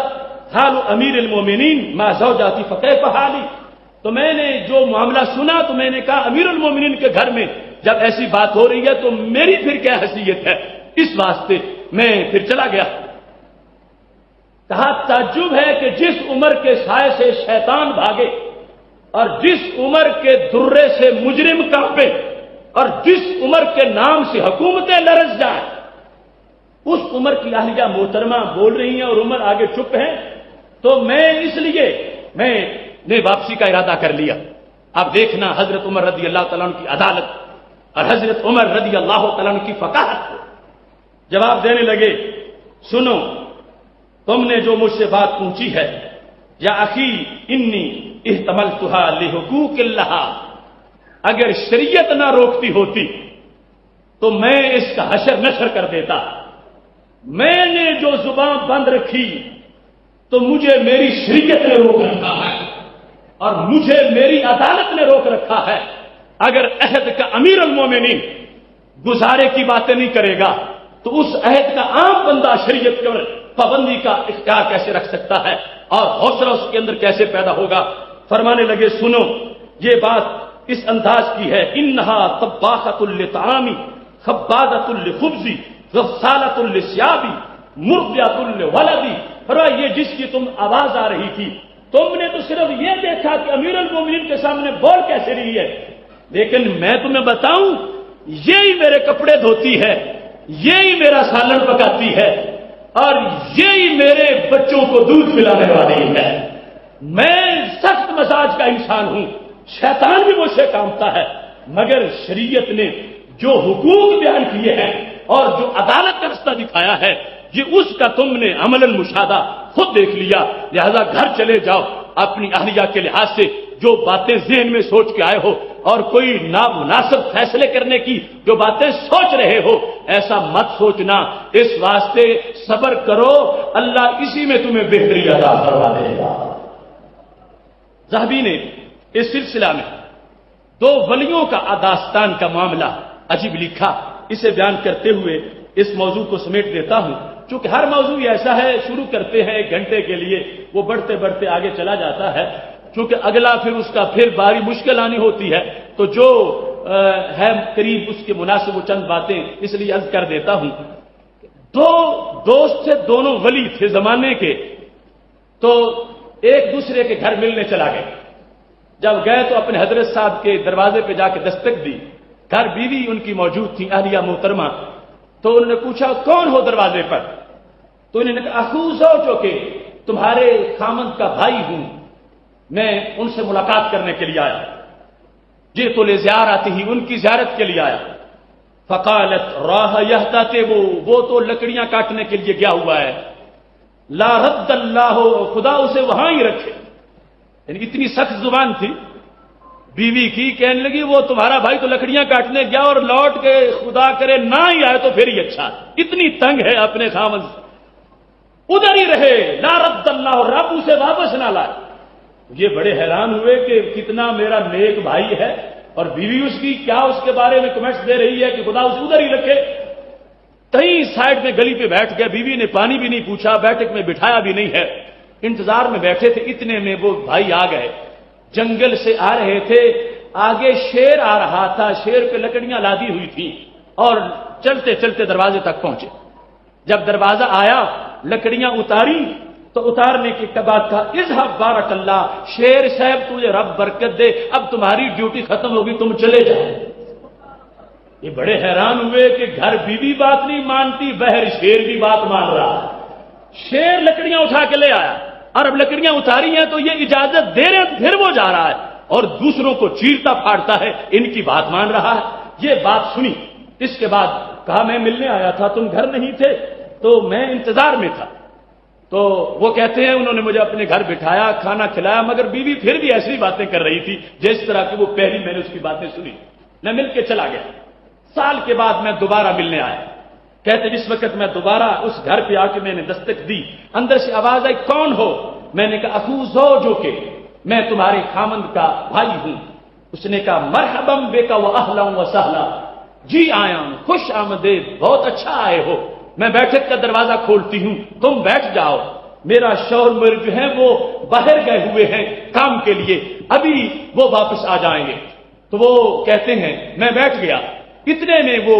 جو میرے دوست تھے وہ باہر سے واپس آ گئے، میں نے ان کو دیکھا وہ اپنے کندھوں پہ گچڑی اٹھائے ہوئے لکڑیوں کی، اور ہانپتے ہانپتے لکڑیوں کے نیچے وہ آ رہے۔ اب اس وقت وہ آئے، میں ان سے ملا، میں نے کہا میں ملنے آیا تھا اور تم باہر گئے ہوئے تھے، اب کھانا کھایا؟ تو کہنے لگے مجھے بات سمجھ نہیں آئی، پچھلے سال میں آیا تھا تو تمہاری اہلیہ نے بڑا سخت جواب دیا تھا، اور تم آئے تھے تو لکڑیاں شیر پہ لادی ہوئی تھی، اب میں آیا ہوں تو اہلیہ نے بڑا اچھا جواب دیا، مگر آئے ہو تو لکڑیاں کندھوں پہ خود اٹھائے ہوئے ہو، یہ مجھے سمجھ نہیں آ رہی کہ یہ تبدیلی کیسے آ گئی ہے دونوں جانبوں میں۔ وہ اللہ کے ولی کہنے لگے وہ میری اہلیہ خدا اس کا بھلا کرے وہ فوت ہو گئی ہے، وہ بڑی سخت زبان والی تھی مگر وہ فوت ہو گئی ہے، یہ میں نے نہیں شادی کی ہے، لیکن میں تمہیں بتاؤں میں نے اس کو برداشت کیا، وہ زبان دراز پڑی تھی مگر میں نے طلاق نہیں دی، اس کے عوض میں رب نے شیروں کو میرے تابع کر دیا تھا کہ میں نے ایک عورت کا بوجھ اٹھایا ہوا ہے، میں نے اسے دھکا نہیں دیا، میں نے اسے طلاق نہیں دی، میں نے اس کی طرف سے جو میری توہین ہوتی تھی وہ برداشت کی، اس کا عوض رب نے مجھے دیا، اور وہ ایسا عوض تھا تم نے دیکھا، شیر میری خدمت میں لگا ہوا تھا، اور اب میری اہلیہ ٹھیک ہیں، یہ زبان دراز نہیں ہے، لیکن وہ جو شیر میری خدمت کرتے تھے اللہ نے وہ اعزاز واپس لے لیا، اب میں اپنا بوجھ خود اٹھا کے لاتا ہوں۔ تو اس بنیاد پہ یہ پتا چلا کہ یہ ایسے امور ہیں کہ جو گزارا کرے گا، برداشت کرے گا، جو خامند اپنی اہلیہ اگر اس کی سختی ہے یا ایسی کوئی بات ہے اس پہ صبر کرنے والا ہے تو اسے اس میں بھی عوض ملے گا، اجر ملے گا رب ذوالجلال کی طرف سے، ایسی حکمتیں ایسی برکتیں ہوں گی کہ جس کا وہ کبھی تصور بھی نہیں کر سکتا۔ یہ آج کا ہمارا مختصر سا سبق تھا، میری دعا ہے رب ذوالجلال زوجین کو ان تمام امور کو پیش نظر رکھتے ہوئے اپنی آئلی زندگی بسر کرنے کی توفیق عطا فرمائے۔ انشاءاللہ یہ جو سوالات کا سلسلہ تھا اس کو اگلی قسط تک مؤخر کرتے ہیں اور بعد میں انشاءاللہ اس کا بیان ہوگا۔ یاد رکھنا کل نہایت پہ پہنچ کے آپ تمام احباب اس موضوع کو سنیں۔ اللہ سب کو اجر عظیم عطا فرمائے۔